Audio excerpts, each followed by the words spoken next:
নমস্কাৰ বন্ধু বান্ধৱীসকল, আজি হৈছে 18 আগষ্ট বুধবাৰ।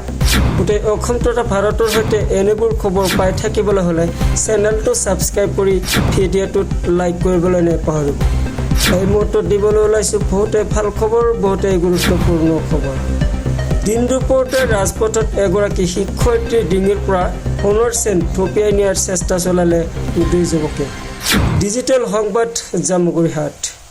শিক্ষয়িত্ৰীৰ ডিঙিৰ পৰা সোণৰ চেইন থপিয়াই নিয়াৰ চেষ্টা, চেতিয়াত চিলনী চোৰৰ তাণ্ডৱ। মহিলাগৰাকীৰ ডিঙিৰ পৰা সোণৰ চেইন থপিয়াই নিয়াৰ চেষ্টা চলাই দুই যুৱকে। এখন পালচাৰ বাইকত অহা দুইগৰাকী যুৱকে যেতিয়াই শিক্ষয়িত্ৰীৰ এগৰাকী স্কুটিৰে বিদ্যালয়ৰ পৰা ঘৰলৈ আহি থকাৰ সময়তে তেতিয়া 15 নং ৰাষ্ট্ৰীয় ঘাইপথত সংঘটিত হৈছে এই ঘটনা। দিন দুপৰতে ৰাজপথত এগৰাকী শিক্ষয়িত্ৰীৰ ডিঙিৰ পৰা সোণৰ চেইন থপিয়াই নিয়াৰ চেষ্টা চলালে দুই যুৱকে। চেতিয়াত চিলনী চোৰৰ তাণ্ডৱ। ডিজিটেল সংবাদ জামুগুৰিহাট। শিক্ষয়িত্ৰীৰ ডিঙিৰ পৰা সোণৰ চেইন থপিয়াই নিয়াৰ চেষ্টা চলালে দুই যুৱকে। অৱশ্যে সোণৰ চেইনডাল নিবলৈ ব্যৰ্থ হ'লেও চিলনী চোৰৰ আঙুলিৰ নখৰ আঁচোৰত আঘাতপ্ৰাপ্ত হয় শিক্ষয়িত্ৰীগৰাকী।